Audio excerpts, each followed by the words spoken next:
On December 3rd, 2011, the city of Vancouver woke up under a sky that looked more like polished steel than daylight. Heavy clouds pressed low, and the kind of rain that doesn't roar but whispers steadily across rooftops covered the quiet suburban neighborhood of Westbrook Lane. It was the kind of morning when most people pull their blankets tighter and sleep through the sound of droplets tapping against glass. 19-year-old college student Lara Benton was already awake. Her alarm rang at 5:30. Not because she had to be somewhere early. She rarely did, but because she liked slow mornings. She liked quiet. She liked watching the day unfold before everyone else stepped into it. She showered, tied her hair in a loose braid, and put on her favorite blue raincoat. It wasn't brand new. The zipper was slightly scratched from use, and the hood had a small tear near the seam, but she wore it almost every rainy day. It was the coat her grandmother had given her on her last birthday. It felt personal, safe. As she walked down the stairs, she found her mother in the kitchen, struggling with the old coffee maker. Her mother looked over her shoulder and smiled. "Up early again?" she asked. "Study group," Lara replied. "We're reviewing for finals." Her mother nodded. "Will you be late?" Lara shook her head. "I'll be back before dinner. Promise." She grabbed her keys even though she didn't have a car. Habit. The metal keychain jingled softly. Then she picked up her phone, glanced at the screen, hesitated for a moment, a hesitation so small her mother didn't notice, and tucked the phone into her coat pocket. She stepped outside, closing the door behind her with a gentle click. The air was cold, not freezing, but crisp, sharp, enough to make breath visible in faint white clouds. The rain slid down the hood of her coat in thin lines, creating soft rhythms around her. Across the street, an elderly neighbor, Mr. Wilson, was awake far earlier than usual. He walked his old dog, Benny, who didn't like the rain but went along anyway. Benny sniffed the grass and shook water off his fur as Mr. Wilson waved at Lara. "Morning, Lara," he called. She waved back. "Morning." He would later tell investigators about this moment. The casual greeting, the normalcy, the calmness, the last seemingly ordinary seconds before everything changed. Lara walked with her usual pace, not fast, not slow. She held the straps of her raincoat and tilted her head just slightly downward to shield her face from the drizzle. Everything about her body language seemed familiar, routine, unchanged. But then something altered.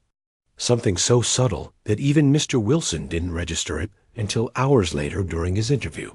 Lara's phone buzzed in her pocket. She pulled it out. The screen lit her face with a pale glow against the dim morning. She read something.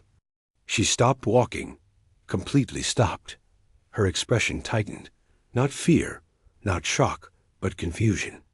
Confusion with a trace of recognition. She typed something quickly, waited, looked up toward the far end of the street, as if expecting someone to appear. Mr. Wilson, 50 feet away, tugged Benny away from a puddle and didn't think much of it. Young people stopped to check their phones all the time, he later said. He didn't see anything strange about a girl pausing on her way to school, but Lara wasn't checking social media. Someone had messaged her. And the message was not friendly chit-chat. It was coordinates, a specific location. She slipped the phone back into her pocket and started walking again. But her pace was different now, faster, more purposeful. Her shoulders slightly tense beneath the fabric of her raincoat. She didn't head toward her college. She didn't head toward the main bus route. Instead, she followed the direction in the message, away from familiar streets. Away from routine paths, away from everything predictable. What she didn't know was that a camera would later capture the final moments she moved through this world. For now, she walked in silence, the drizzle softening into a mist. A cyclist passed her. A delivery truck drove by. The city slowly woke up behind fogged windows and steaming kettles. At 6:18 a.m., Lara reached an intersection she rarely visited. She paused again, checking the street sign. Then she turned left toward the bus stop that would later become the heart of the entire investigation. A day, crow perched on the bus shelter roof let out a single rough cry. Shaking water off its wings, Lara stepped beneath the metal canopy, pulled her phone back out, and reread the message she had received. She seemed uncertain. Her feet shifted restlessly. Her fingers tapped the phone without purpose, a sign of nervous anticipation. The rain thickened. She pushed the hood slightly back, revealing her face to the camera on the opposite side of the street, though she did not know it. The CCTV lens captured her outline, her posture, her restlessness. At 6:22 a.m., the moment the timestamp froze, she looked to her right just before someone stepped into the frame. A man, tall, medium build, black jacket, umbrella in hand, face turned away from the camera. He approached her slowly, but with unmistakable intention. Lara's shoulders tightened. She shifted back, but didn't run. He said something. The camera had no audio. She shook her head lightly. He stepped closer. She hesitated. He opened the umbrella, tilting it over her head as if offering shelter. For a moment, she looked around, scanning the street for someone, anyone, who might witness what was happening. No one was there. She moved half a step forward, then paused again. Then, almost reluctantly, she stepped under the black umbrella with him. He placed a hand lightly on her back. Both disappeared out of the frame, and that was it. 11 seconds that changed everything. 11 seconds that took 12 years to interpret. Back home, Lara's mother felt an unexplained coldness around 9 a.m. She told herself her daughter was simply busy. She made lunch for when Lara would return. She told herself not to worry, but by afternoon, she started calling. By evening, she knew something was wrong. By midnight, she felt something break inside her. The next morning, she filed a missing persons report, the beginning of a painful, frustrating, twisting journey that would last more than a decade. Police searched the woods, the parks, the roadsides. Volunteers joined. Flyers went up on gas stations, lamp posts, college bulletin boards. Every rumor was investigated. Every lead ended in nothing. The 11-second clip remained the only clue, but even it felt incomplete. The footage was too blurry to identify the man, too short to reveal direction, too limited to prove whether she followed him willingly. But one thing was undeniable. She did not appear terrified. She appeared conflicted. Like someone torn between fear and trust at the same time. Someone who knew the person approaching her, or someone who thought she did. The case froze over the next year. Then the next. Then the next. By 2015, fewer than 3 detectives even remembered the case. By 2018, only her family cared. By 2021, the file had collected more dust than fingerprints. Until a cold case. Detective named Maya Holler walked into the evidence room and picked up the file no one else wanted. But that is a part of the story that begins later. For now, all anyone had was a girl in a blue raincoat, a silent umbrella, and 11 seconds of rain-soaked footage that refused to explain itself. And somewhere in Vancouver, the man from that video walked freely, confident that no one would ever connect him to the girl who vanished into the morning fog. The first 48 hours after a disappearance are supposed to be the most important. Every investigator knows that. Every family clings to that hope. But in Lara Benton's case, those crucial hours were lost not to chaos, but to confidence, the wrong kind of confidence. When her mother walked into the police station the morning after Lara failed to return home, She carried a photograph of her daughter, taken only a few weeks earlier. Lara was smiling in the picture, her hair tied up in a loose braid, wearing the same blue raincoat she disappeared in. Her mother placed the photo on the counter and said the words no parent ever wants to say. "My daughter didn't come home." The officer on duty asked a few routine questions: where she was last seen, what she was wearing, whether she had been stressed or upset recently. He typed everything into the system with the calm rhythm of someone who had done it 1,000 times. Too calm, her mother would later say too ordinary. As if he were preparing a file, not opening a mystery. He suggested waiting a bit longer. 19-year-olds sometimes stay out late, he said. Could be school stress. Could be a boyfriend. But Lara didn't have a boyfriend. She didn't party. She didn't vanish for fun, her mother insisted. This isn't normal. She wouldn't disappear.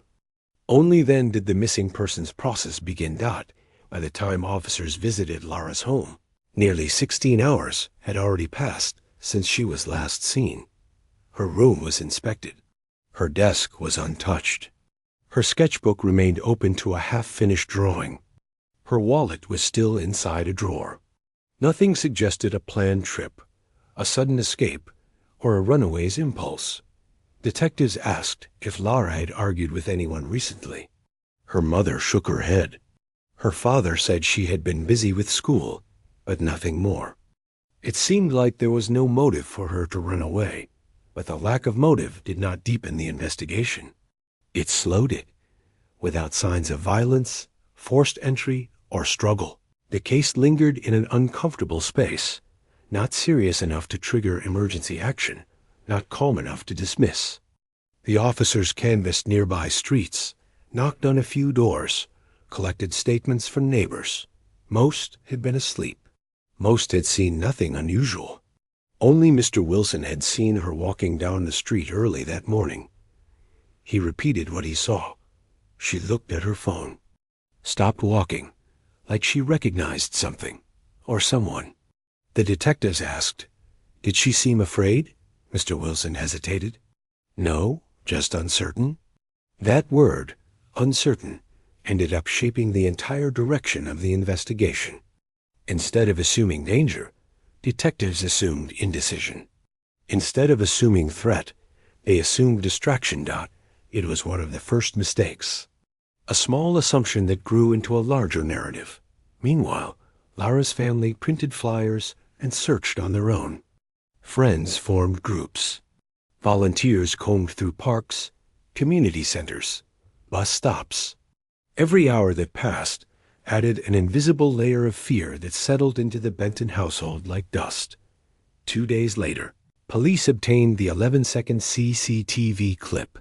The footage was blurry, but unmistakably showed a girl in a blue raincoat and a man approaching her. The problem was the interpretation. When the clip was first played in the precinct, silence filled the room. A few officers leaned forward. Others crossed their arms, already building theories. Some said she looked calm. Others said she looked hesitant. But one investigator, Detective Riker, made the comment that altered the course of the early investigation. She walked with him willingly. And with that sentence, the entire tone of the case shifted. Suddenly, the man in the footage wasn't a threat. He was someone she knew. The umbrella wasn't a lure. It was kindness.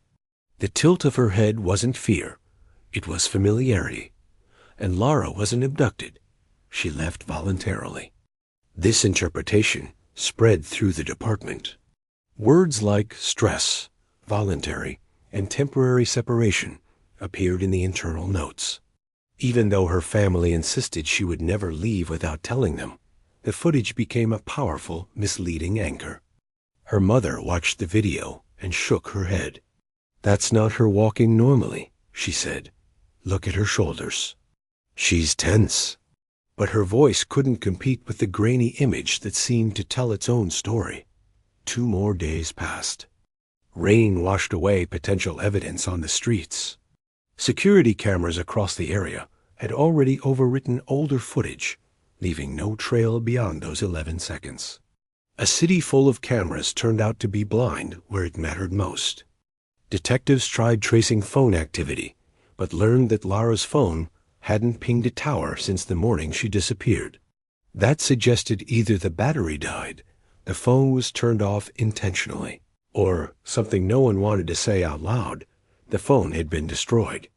Weeks passed, then months, and gradually the case faded into the background. Friends returned to school. Volunteers stopped coming. Detectives moved to newer cases. The Benton family kept waiting for calls that never came. Every time the phone rang, Lara's mother felt a sting of hope, then the crushing weight of disappointment when it wasn't her daughter. Her father blamed himself for letting Lara walk alone in the mornings. Her mother replayed their last conversation. Her younger brother stopped sleeping through the night. In the official report, the case was marked as active but low priority. There was no evidence of crime, no evidence of voluntary disappearance. The investigation was frozen in an uncomfortable intersection of uncertainty. It was a perfect example of a cold case forming in slow motion, not from lack of clues, but from misinterpretation of the clues that did exist. Meanwhile, the Umbrella Man, the only solid figure in the story, faded into the background of a blurry video. Never identified, never pursued strongly, never traced. He walked out of the frame and out of suspicion. But the truth was much darker.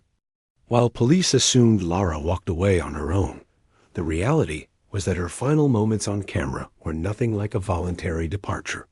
Her hesitation, the way she scanned the area, the stiffness in her posture, all signs of fear masked as uncertainty. Investigators should have caught that, but they time moved forward, leaving behind a trail of missed opportunities. A bus driver who remembered seeing a girl that looked like Lara but wasn't interviewed until years later. A convenience.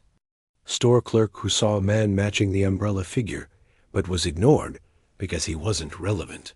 And a discarded umbrella found near a riverbank that was never tested because it was assumed to be unrelated. Every one of those overlooked details would later resurface.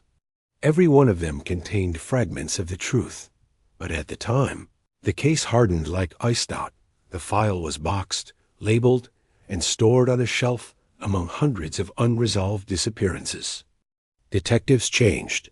Priorities shifted. The city's landscape evolved. New buildings went up around the same bus stop where Lara had been seen for the last time. The shelter was repainted twice, its metal supports replaced once, its cameras upgraded to high definition, too late to capture the moment that mattered. Lara's family celebrated birthdays without her. They kept her room untouched. They kept her clothes folded. They kept believing she was out there somewhere, waiting for help. Years passed. Grief became routine, and the Umbrella Man became a ghost in a grainy video frame. The case wasn't forgotten, not completely, but it became something else. A name in an archive, a reminder of an unexplained morning, a story whispered in classrooms and bus stops, a lingering uncertainty in a city that didn't know how to mourn someone it never found. Until one day, 12 years later, a cold case detective named Maya Haller pulled the box off the shelf and opened it. What she saw inside was not just a file. It was a puzzle that had been waiting for the right mind to understand it. And once she began to dig, the truth that had stayed buried for more than a decade finally began to surface. 12 years had passed since Lara Benton disappeared in her blue raincoat, and in those 12 years, the file on her case had changed hands 5 times. It had been reviewed, skimmed, reshelved, and quietly abandoned. The city grew, people moved, and memories faded. The bus shelter where Lara was last seen had been replaced with a modern glass structure, erasing the physical trace of the moment that mattered most. Most detectives assumed they knew the truth. A young woman who left voluntarily or met with an unknown danger, never found, never explained. The case was considered tragic but unsolvable. Time had eaten the evidence, but time doesn't erase everything. Some things wait. And in 2023, a new detective arrived who did not believe in unsolvable cases. Her name was Detective Maya Haller. She was 36, sharp-eyed, quiet, and patient, the kind of investigator who understood that mysteries weren't solved by adrenaline or aggression, but by attention. She joined the Vancouver Cold Case Unit with a reputation for reviving cases others had abandoned. She had solved a 19-year-old missing child case using nothing but a library card imprint and a forgotten parking ticket. She had a talent for detail, for hearing what files were not saying. On her 5th week in the unit, Maya picked up Lara's box. She didn't pick it at random. She picked it because of one line in the case summary. Last seen entering unknown male's umbrella. Video inconclusive.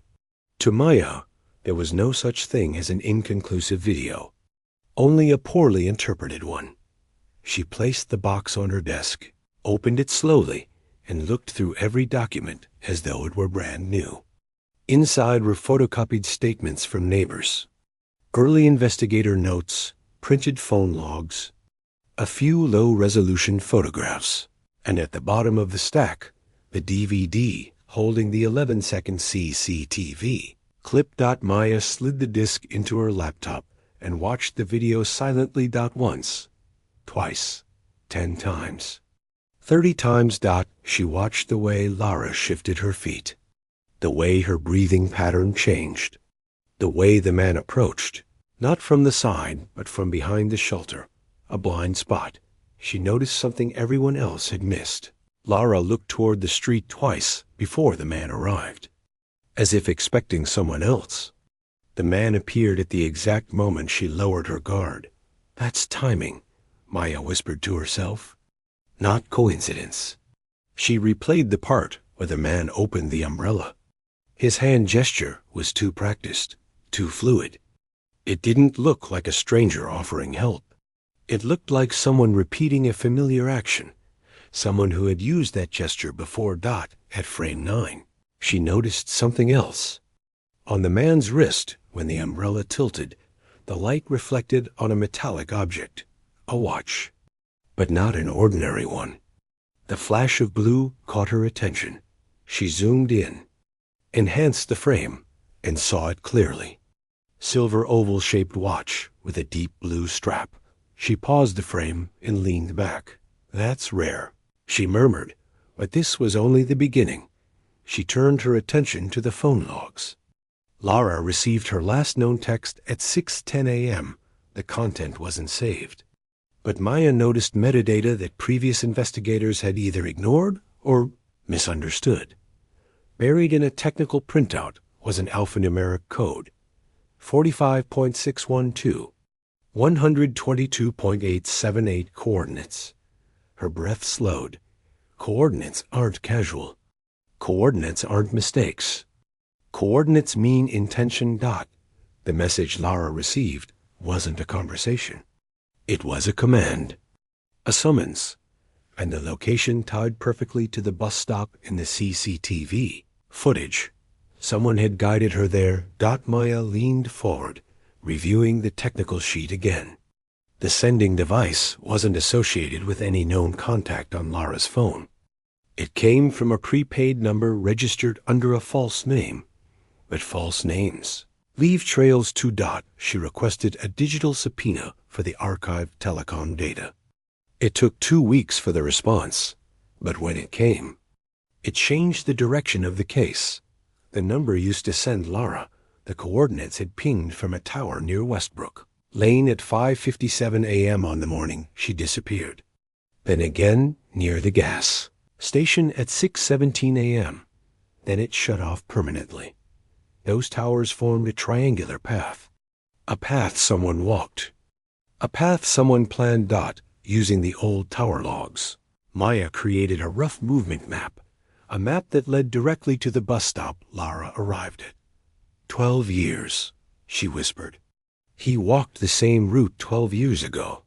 She checked the timestamp again. The sender was waiting for her at the bus stop before she arrived. This was not random. Next, Maya obtained archived footage from nearby businesses. Most were overwritten, but one gas station had a rare backup server system that stored footage longer than usual. Less than 5% of the videos remained, and most were corrupted, fuzzy static, scrambled pixels, half-missing frames. But one clip survived. A 6-second fragment recorded at 6:19 a.m. A man standing under the station's awning, carrying the same black umbrella seen in the bus stop footage. His face wasn't clear, but his posture was identical. He checked his watch twice. He kept scanning the road. He wasn't wandering. He was waiting. Maya froze the frame when he lifted his wrist. The blue strap glinted under the light. "There it is again," she said. "Same watch." She zoomed into the grainy shape. The model wasn't mass-produced. It was a specialty brand with a niche consumer base. She contacted the manufacturer. They sent her the sales list. 32 people in British Columbia had purchased that model. Maya cross-referenced their addresses with Lara's college. Volunteer groups and bus commute routes. One name matched twice: Thomas Reed, age 28 at the time. A former graduate assistant at Lara's university. Soft-spoken, well-liked, no criminal record. Moved away 3 months after Lara disappeared. The coincidence was too sharp to ignore. Maya pulled Reed's background. He had lived alone. He had transferred jobs suddenly. He had left no forwarding address. He had avoided social ties. But the most suspicious detail was this: his credit card had been used in a location that matched the coordinates sent to Lara. When Maya ran his name through the national system, the results startled her. Reed was dead. He had died 2 years earlier in a cabin fire in northern British Columbia. Cause: accidental. Case: closed quickly. But accidents don't erase guilt. And guilt doesn't vanish because a life ends. Maya requested the original fire investigation file. The cabin had partially collapsed. The fire had been labeled electrical. Reed's remains were found near the doorway. But Maya wasn't concerned with the official cause. She cared about everything that wasn't explained. She traveled to the remains of the very cabin with forensic teams. The air smelled of pine, ash, and forgotten secrets. The roof was gone. The floorboards charred. But beneath the destruction was something more telling. She walked slowly, studying the debris, letting her instincts follow patterns. Look for anything metal. Sealed or protected, she instructed her team. Hours passed. The sky darkened. Flashlights switched on. Still no discovery. Then a young forensic officer called out, "Detective, over here." Half buried under collapsed wood and ash was a metal lockbox. Burned around the edges, but intact. Forensics pried it open. Inside were 3 objects that should not have survived. 12 years or a cabin fire. A black umbrella with melted fabric. A Polaroid photograph of a girl wearing a blue raincoat. And Lara's student ID. The umbrella had hair fibers trapped in the seams. DNA. Testing would later confirm it belonged to Lara. Maya stared at the items in silence. The weight of the truth settling like cold air around her. "This isn't an accident scene," she said quietly. "It's a confession." But the confession wasn't complete. There was something else, something darker, waiting in the soil behind the cabin. Cadaver dogs began to circle an area of disturbed earth. Their barks rose into the forest. Maya's heart tightened. 12 years after she vanished, the earth finally answered the question no one wanted to. Ask. Excavation revealed human remains. Fragile, incomplete, but identifiable. Dental records confirmed. It was Lara. 12 years of searching ended in an unmarked patch of forest, covered by pine needles, and time. Maya stood over the grave as light snow began to fall. She didn't walk away. She said softly, "She never had a chance." But even in that moment, Maya knew this wasn't the end. It was the beginning.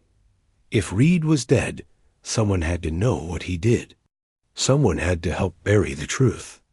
Someone had to push the narrative of voluntary disappearance for years. Someone else was involved. The Umbrella Man was only the first shadow. There was another, still alive, still hidden dot, and Detective Maya Haller had no intention of letting the second shadow stay in the dark. Detective Maya Haller knew one thing the moment she stood over Lara Benton's shallow grave behind the burned cabin. Thomas Reed did not act alone. Reed was intelligent, calculated, obsessive, but he wasn't skilled. He wasn't strong enough to manage a disappearance so clean that police found nothing for over a decade. He wasn't meticulous enough to erase every trace of Lara's last movements. And he certainly wasn't confident enough to lure a 19-year-old girl without some kind of reassurance dot to understand Lara's disappearance. Maya needed to understand Reed, his habits, connections, and his world before he vanished into isolation. She began by looking into his academic life in Vancouver. He had been a graduate assistant, a tutor, occasionally helping professors with freshman seminars. His evaluations were helpful, respectful, quiet, and reserved. But one comment stood out, written by a student. "He remembers people too well. Sometimes it feels intentional." The comment was from a student who attended the same seminar as Lara. Another from that class wrote, "He offered to meet after class to help with assignments. I said no, and he didn't take it well." Patterns began to emerge. Maya dug deeper into Reed's digital footprint. Most accounts were deleted or inactive, unusual for someone who had once been highly online during his academic years. But one archive from a social media site held a clue. A photograph posted in 2009 of Reed standing with two other people. One of them was his cousin, Ellis. The other was someone the system didn't recognize, a man whose face was half hidden. By the angle of the camera, Maya zoomed in on the stranger. He had a narrow nose, short hair, a faint scar at the left jawline. Just enough detail to produce a composite. Reconstruction dot. She fed the image through the facial analysis system dot. It returned one possible match. Daniel Hurst, age 39. A former security guard with a record of harassment complaints from the early 2000s. Nothing violent, but unsettling. Women reported that he followed them to parking lots, lingered near classrooms, asked personal questions, but none of the reports resulted in charges. Nothing was ever proven. Still, Maya felt her pulse rise. Daniel Hurst had lived in Vancouver during the time Lara disappeared. He moved out of the city shortly afterward, just like Reed. And most chilling of all, he had worked part-time at a facility only 5 blocks from Lara's bus route. Coincidence? No, Maya didn't believe in coincidences. She requested employment records for Hurst. One line gripped her attention. Night shift, December 3rd, 2011. Absent without explanation. The exact morning Lara vanished, and another detail. Hurst had once purchased the same limited edition watch Reed wore. A second owner. A second thread. A second shadow. Maya then turned her attention to Reed's personal writings. Among the things recovered from the cabin fire had been a half-burned notebook. Most of the pages were charred or unreadable, but forensic restoration revealed fragments of sentences. Her routine. Predictable. She doesn't notice me. She trusts easily. Not enough time. Need help. Need help. It was confirmation that Reed planned the abduction, but didn't plan it alone. Someone else had approached. Lara first. Emotionally, digitally, psychologically. Someone had earned her trust. Someone she might willingly walk toward. Reed didn't have that ability. He was awkward, withdrawn, socially uncomfortable. But Daniel Hurst had a history of inserting himself quietly into young women's routines, starting with small conversations, offering help, creating false familiarity. Maya kept digging. Old employment logs showed that Hurst often volunteered at community art events, tutoring teens and young adults. This placed him in multiple environments where he could have met Lara: art clubs, college workshops, community centers. Then Maya found something she didn't expect. In the year before her disappearance, Lara had attended a local creative writing group. Notes from the group organizer showed a list of attendees. One name stood right above: Lara's. Daniel H. Her breath caught. Hurst had been in her orbit. Present, but unnoticed. Near, but unrecognized. Watching, but never speaking enough to seem suspicious. Maya then turned back to Lara's digital history. Most of Lara's emails and messages had been archived, but untouched for years. She filtered for unknown addresses, unsubscribed lists, and deleted contacts. That's when she found it. An old anonymous email thread. Unread. Likely sent to spam. The first message was simple: "I enjoyed your writing today. You have a clear voice." The sender used a fake name, Mark L. The second message: "Are you walking to class tomorrow? I can bring you the book I mentioned." There were 4 exchanges in total. Lara never replied to any of them. But the final message struck Maya like a knife of ice. "If you ever need help, I'll be nearby." Not a question. A statement. A promise she didn't want. 12 years later, that final message echoed something deeply unsettling. Because the day Lara disappeared, Hurst had no alibi. And more importantly, the coordinates sent to her phone came from a number registered 2 years earlier to a device once belonging to Daniel Hurst. Now the case wasn't just about Reed. It was about a network, a collaboration. One man who preyed intellectually, another who executed physically. Reed planned, Hurst recruited. Together, they removed Lara from her life. The more Maya learned, the clearer the pattern became. Reed was methodical. Hurst was opportunistic. Both were unstable. And one was still alive. The next step was obvious: find Hurst. But finding a ghost is never easy. His last known address belonged to an abandoned trailer outside Vernon, British Columbia. A local man claimed Hurst had lived there years ago, but left suddenly, like he was running from something. He hadn't returned. Since Maya found a small storage container beside this trailer, dusty, rusty, locked. She pried it open with help from her team. Inside were cardboard boxes, water-damaged and moldy. But one box, sealed in plastic, contained something different. Old film reels. Dozens of them? Home movies? No, they were surveillance-style recordings, handheld, shaky, taken from distances. Women walking down streets. Girls leaving buildings. Students chatting outside classrooms. Maya's stomach tightened. She placed the reel labeled December 2011 in a portable viewer. The footage began to play. Cars, sidewalk, rain, a girl in a blue raincoat walking. Alone. It was Lara. Not the bus stop footage. Not the official CCTV clip. This was taken from across the street. From behind a tree, zoomed, observing her. Following her. The camera watched as she stopped. Checked her phone, hesitated. It zoomed in tightly. Too tightly. As if the person filming wanted every detail of her expression. A shadow of a man appeared at the edge of the frame. Not Reed, different build, different jacket. This man whispered something. The camera shook slightly and then stepped back. Hurst. He was the opener. The first contact. The one Lara saw before she walked into the trap. Maya rewound the film repeatedly. She noticed something chilling. Hurst appeared in the footage at a time Reed's phone was recorded miles away, meaning they coordinated. One filmed. One waited. It was a 2-man operation. Just then, Maya's assistant called out, "Detective, you need to see this." He held a small notebook found at the bottom of the storage unit. It was Hurst's handwriting. One page read, December 3.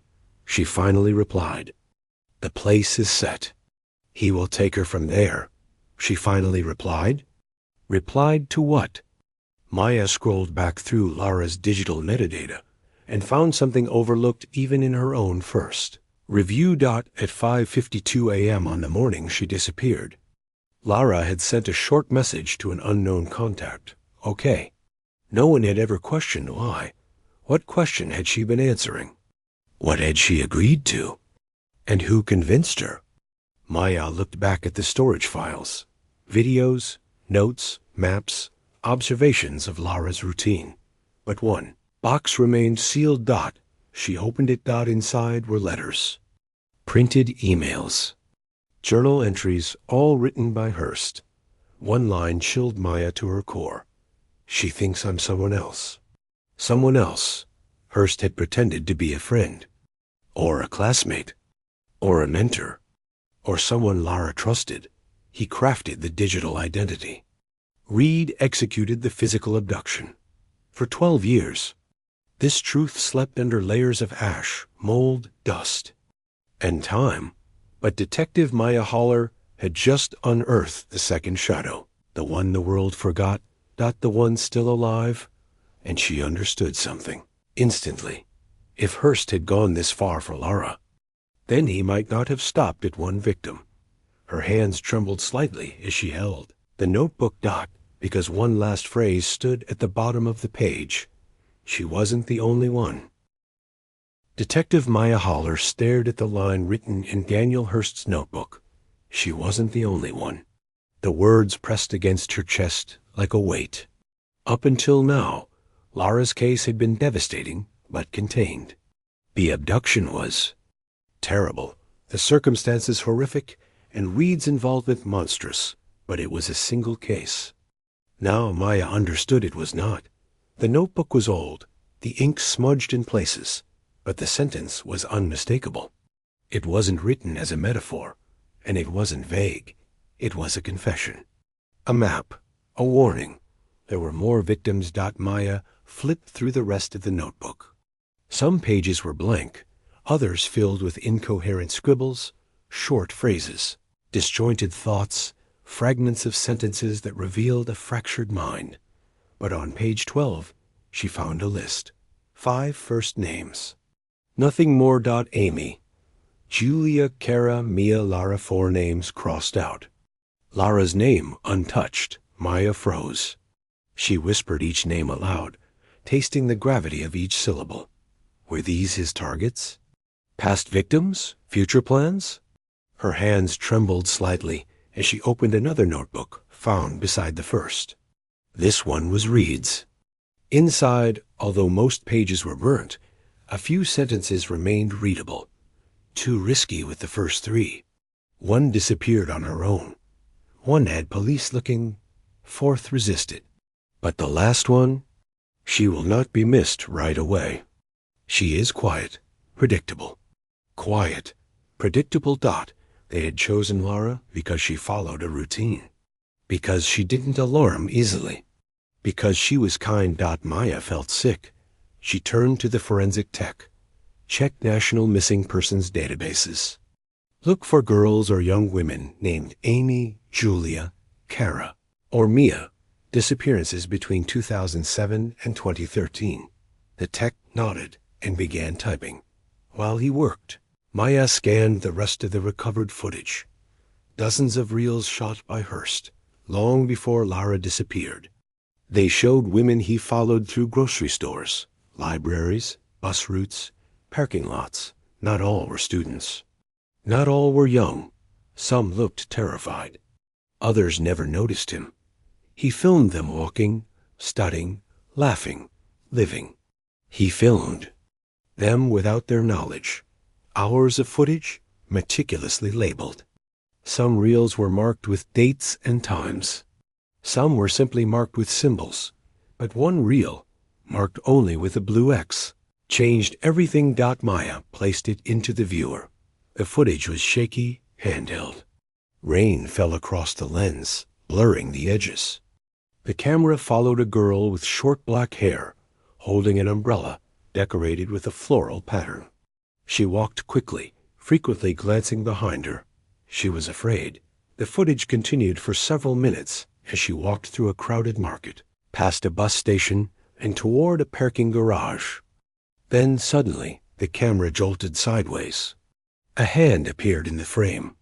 Someone grabbed her wrist. The camera dropped. The reel ended. Maya's breath caught. "Who is she?"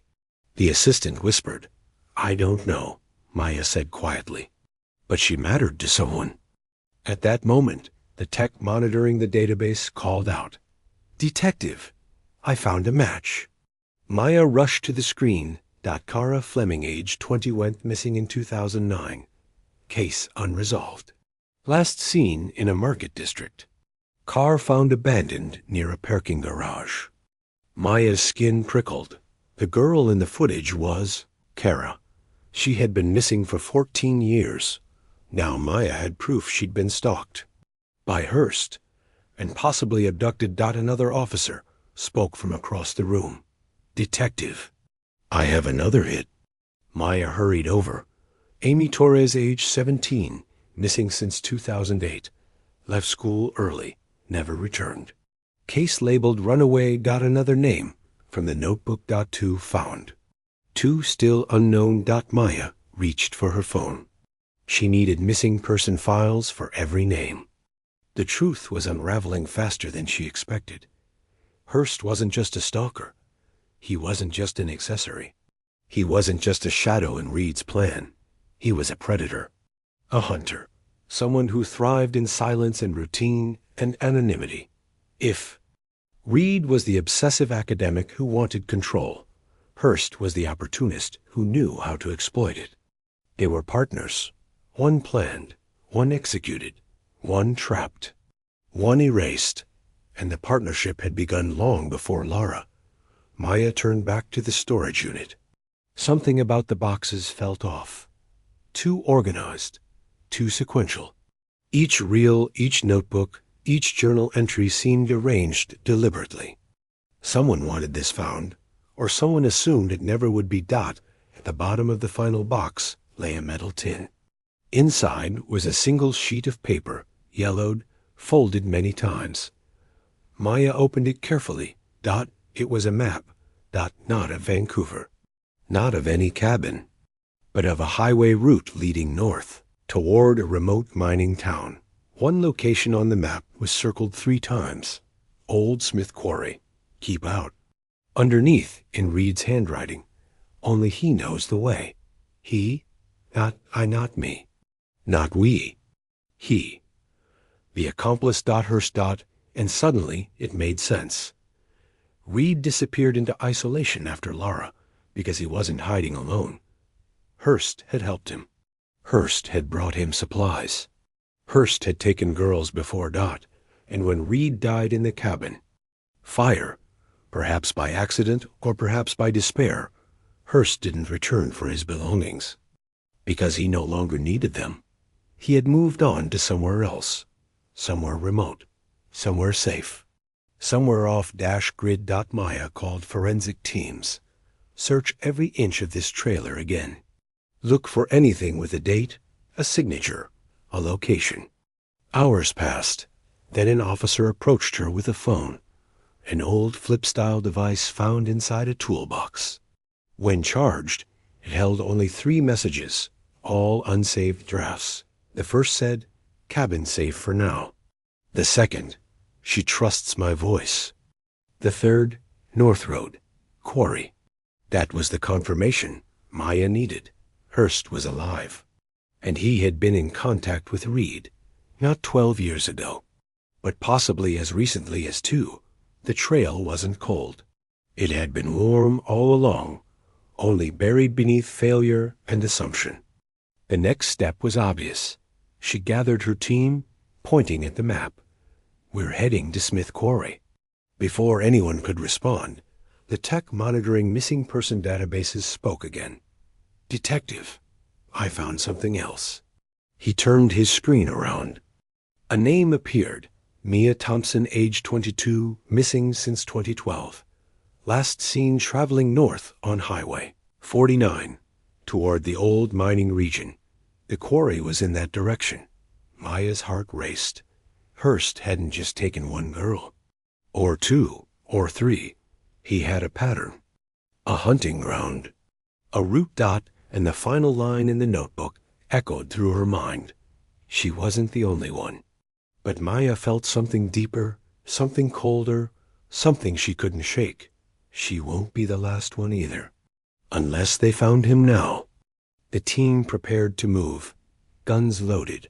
Flashlights checked. Maps distributed. Backup alerted. The sun dipped behind the trees as the convoy prepared to leave. Maya looked at the forest, behind the trailer one last time, the place where so many women's final moments might have happened. Then she whispered to herself, "This ends tonight." The road leading toward Old Smith Quarry was narrower than Detective Maya Haller expected. The deeper the convoy moved into the pine forest, the taller the trees seemed to grow, shutting out the sky, filtering daylight into thin gray streaks. The air smelled of dust and cold rock. Even with heaters running inside the vehicles, the temperature felt unnaturally low dot as they left the last paved road behind. Tires crunched over gravel and broken stone. This was no longer a drive. It was a descent. The quarry had officially closed in 1989, abandoned after a series of accidents and environmental violations. The land wasn't maintained. No one patrolled it. Maps were outdated. The farther they went, the more isolated it felt. Isolation? The perfect place for someone like Daniel Hearst. The convoy parked near the rusted gates. Faded warning signs read, "Danger unstable ground. Keep OU." Detective Maya stepped out, her boots sinking slightly into the wet gravel. A cold wind moved across the quarry, carrying loose dust in swirling patterns. Her team scanned the area, weapons low but ready. "Stay sharp," Maya said quietly. Below them, the quarry floor stretched wide, a sunken bowl of broken stone, rusted equipment, and collapsed tunnels. Pools of dark water collected in low spots, reflecting the gray sky like mirrors of ash. They walked downward along a narrow path. Their footsteps echoed unnaturally loud. Nothing about this place felt safe. Maya studied the map found in Reed's storage box. The circle drawn around the quarry wasn't random. It marked a specific location, an old maintenance shed on the far east side. She signaled her team. "That's our starting point." As they crossed the quarry floor, something odd stood out. Disturbances in the gravel. Footprints, faint but recent. A cigarette butt not yet dissolved by weather. A makeshift fire pit with ashes still warm under its crust. "Hearst has been here," one officer said. "No," Maya replied softly, crouching to feel the ashes. "He's still here." The maintenance shed was barely standing. The wood had rotted. Half its roof sagged inward. The metal latch was rusted shut, but there were marks on the ground, dragged earth, scraped stone. Someone had been moving heavy objects, or someone had been dragging heavy bodies. Maya looked at her team. "Open it." With a crowbar and a hard shove, the door gave way, releasing a musty, suffocating smell, a mixture of mold, soil, and something metal. Something old. Inside, dust floated like tiny ghosts in the beam of their flashlights. Broken shelves, tools, ropes, a table with deep knife marks. A dirty mattress, signs of long-term habitation. And then someone whispered, "Detective, look." At the back of the shed, hidden behind boards and loose stone, was an opening, a narrow tunnel leading underground. Hearst had dug it himself. The walls were reinforced with mismatched wood. Footprints trailed inside.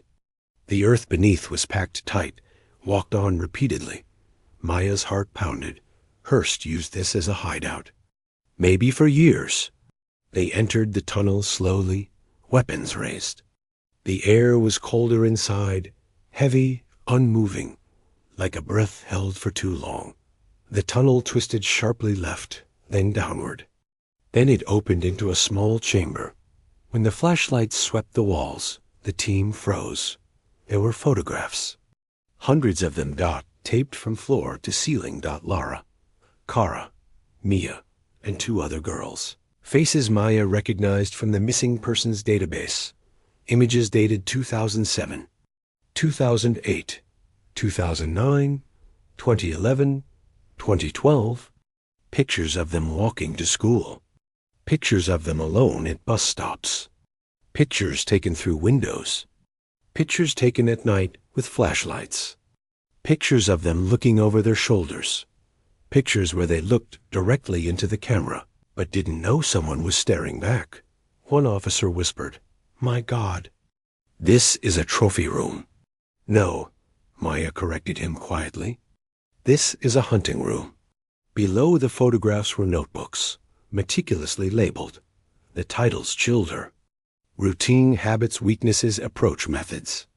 Trust triggers, escape responses, control factors. Hearst didn't abduct randomly. He studied his victims. He followed them. He learned them. He didn't take advantage of opportunity. He built opportunity. For Lara, he used her riding group. For Kara, he used crowded markets. For Amy, a school gate. For Mia, a Northern Highway ride request. Each one abducted differently. Each one trapped uniquely. Each one made invisible. Maya opened a notebook labeled Lara. Inside, Hearst had written in neat handwriting, "She walks alone. She reads in solitude. She trusts authority. She responds to gentle tone. She does not question familiar voices. She is perfect." Perfect, a word that echoed like poison. One page had a conversation practice. What if she doesn't recognize me? She will. My voice is familiar enough. What if she refuses? She won't. Maya whispered. He impersonated someone she trusted. A false identity. A digital disguise. Someone Lara believed harmless. Reed had done the planning. But Hearst had done the approaching. That's why Lara hesitated at the bus stop. That's why she scanned the street. That's why she didn't run. She thought she knew the man speaking to her. And then Maya found the message Hearst sent the morning Lara disappeared, written in a notebook as a script. "Are you okay? I found something. Meet me quickly by the station. Please come alone." Lara's reply earlier that morning, "Okay," now made sense. She thought she was meeting a friend. Maya closed the notebook slowly, her eyes stinging. This room was more than evidence. It was a graveyard of moments taken, lives interrupted, futures stolen. One officer's flashlight landed on something covered in cloth. He pulled it off, a chair, bolted to the floor. Restraints attached. Maya's throat tightened. Hearst hadn't just followed these women. He had kept them, interrogated them, broken them. Another officer called out, "Detective, there's another tunnel." They followed the narrow passage downward into another chamber. At the end of the tunnel was a metal door. Fresh fingerprints smudged the handle. Maya's pulse surged. "He's here," she whispered. Or he was just here. They opened the door slowly. Inside was a makeshift sleeping area. Blankets, water bottles, canned food, a battery lantern. Someone had lived in this room recently. The food wasn't expired. The blankets were still warm. Hearst had been here within the last 24 hours. But one detail stood out even more. There was a second exit, a small hatch leading upward through broken rock. Fresh air drifted in. The hatch was still open. He fled minutes ago. Maya climbed through the hatch.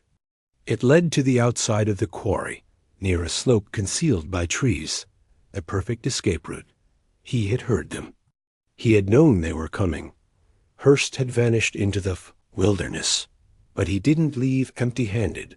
On the wall of the chamber, Maya noticed one final message scraped into stone with a knife. You found the room, but you won't find her. Her, not Lara, someone else, a living victim. That meant one of the names in Hearst's list wasn't dead. He had someone, now alive. He was moving her dot right now. The earth felt like it shifted beneath Maya's feet. She looked at her team. He didn't come back here to hide. He came back to take her someplace else. Where? An officer asked. Maya held up the map with the circled location. There's one place left he could go, she said. The old mine shaft. The most dangerous part of the quarry. The deepest. The darkest. The least stable.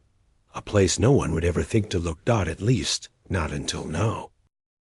The old Smith quarry had always been dangerous, but nothing compared to the mine shaft that lay hidden beneath its collapsed ridges.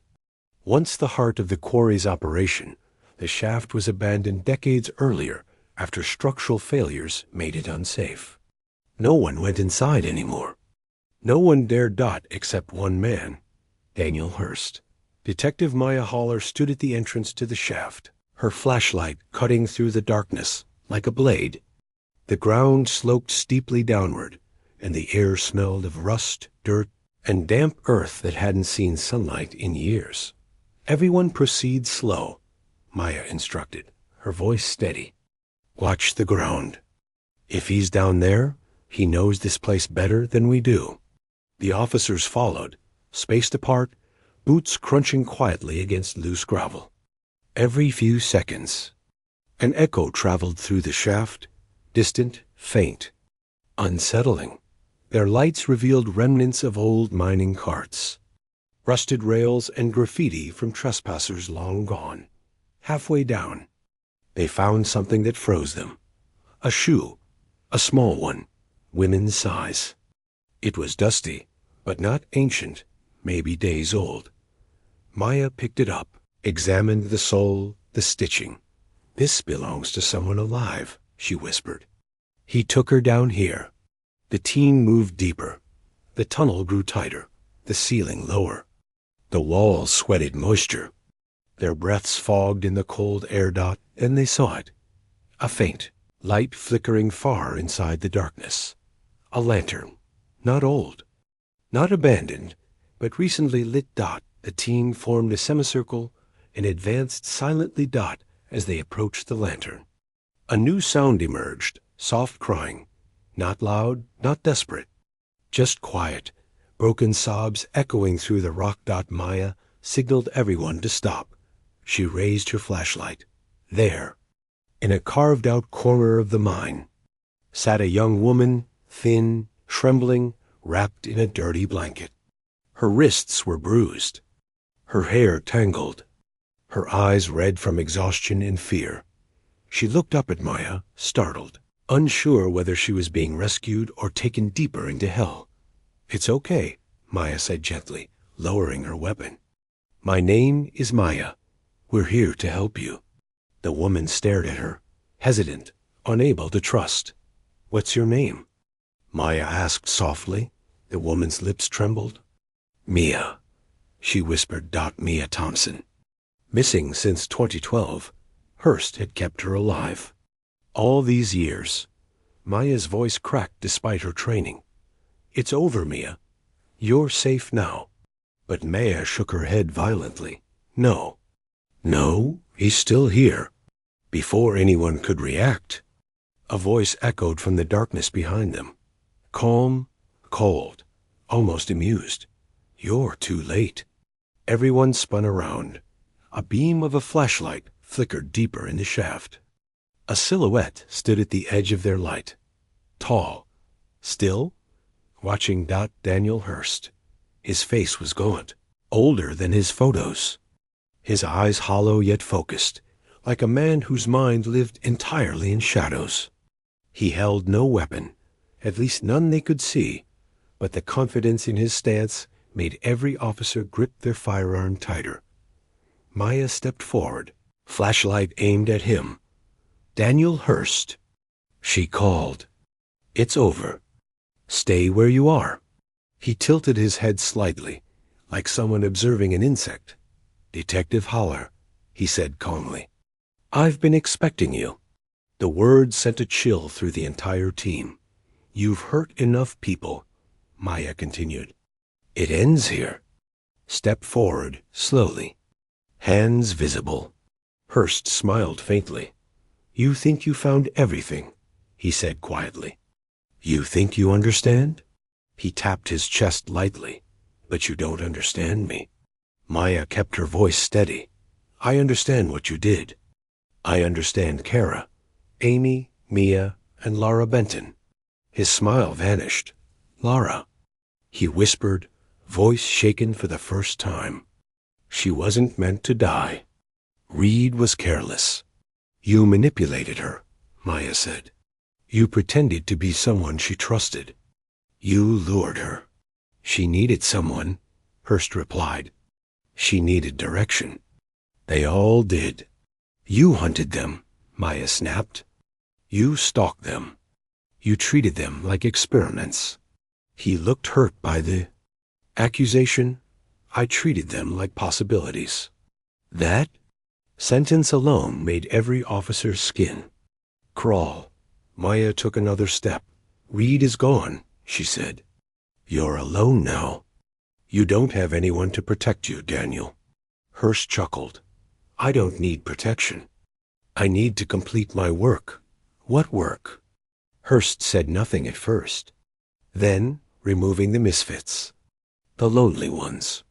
The ones who didn't belong. Maya's voice softened, knowing she needed him calm. What did you do with the others? Hurst blinked slowly. They're quiet now. A silence fell so heavy, the walls seemed to absorb it. I only kept one, he continued. The rest were not suitable. Mia sobbed harder, curling into herself. Mia survived, Maya said. And she will live. But you won't walk away from this. For the first time, Hurst's expression shifted from calm arrogance to something darker, fear. He stepped backward, not toward escape, but toward a side tunnel. Daniel, Maya shouted. Don't move. But he didn't listen. He sprinted out. The officers reacted instantly. Go! Move! They chased him deeper into the mine, flashlights shaking violently across the jagged walls. Dust filled their lungs. Loose stones rolled under their boots. The tunnel narrowed dangerously. Maya ran ahead, her instincts propelling her faster. Hurst! She yelled. Stop! The floor ahead isn't stable. He kept running until the ground gave a sudden groan. A long, thunderous crack, and then the earth opened. Hurst's scream echoed through the shaft as the floor collapsed beneath him, plunging him into a cavern below. Rocks tumbled after him. Dust filled the air. Silence swallowed the tunnel. Officers skidded to a halt, nearly falling into the collapse. Detective! Are you okay? Maya caught her breath, gripping the rocky wall. Get lights down there, she ordered. They lowered flashlights into the hole. Hurst lay twisted, among broken stone, still, motionless. A drop too deep. A body too damaged to survive. After 12 years of hiding in shadows, Daniel Hurst died in the same darkness he lived in. There was no dramatic confession. No final words. Only silence. A silence that felt like justice. Maya exhaled slowly. It's over, she whispered. But it wasn't over. Not yet. She hurried back to Mia, helping her stand. You're safe now, Maya said again. Mia nodded weakly, tears streaking her dirt-covered face. I thought I'd never see sunlight again, she whispered. You will, Maya promised. I'll make sure of it. The team guided her out of the shaft. Each step upward felt like a step back into the world she had been stolen from. Hours later, paramedics wrapped Mia in blankets, preparing her for immediate transport. Officers collected every piece of evidence from the underground chambers. Photographs were taken, journals and notebooks secured. The investigation would continue for months, but the nightmare was ending and the truth was resurfacing. Later that week, Detective Maya stood before Lara Benton's family.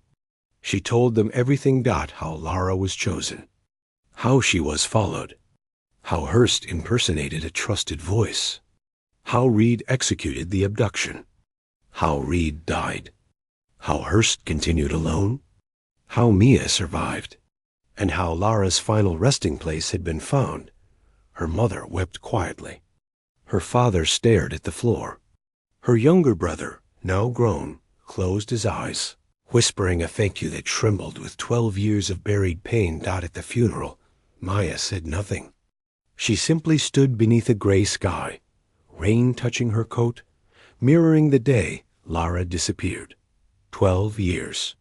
1 girl, 2 monsters, 4 others still missing. But one thing was certain: their stories would no longer remain in the shadows.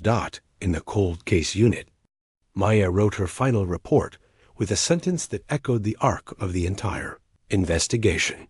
The truth does not die in darkness. It waits for someone willing to walk into it. As she closed the file, she looked at the wall of unsolved cases, hundreds of names, hundreds of stories. She took a deep breath and reached for the next box, because there would always be another name, another mystery, another shadow, and someone had to bring them home.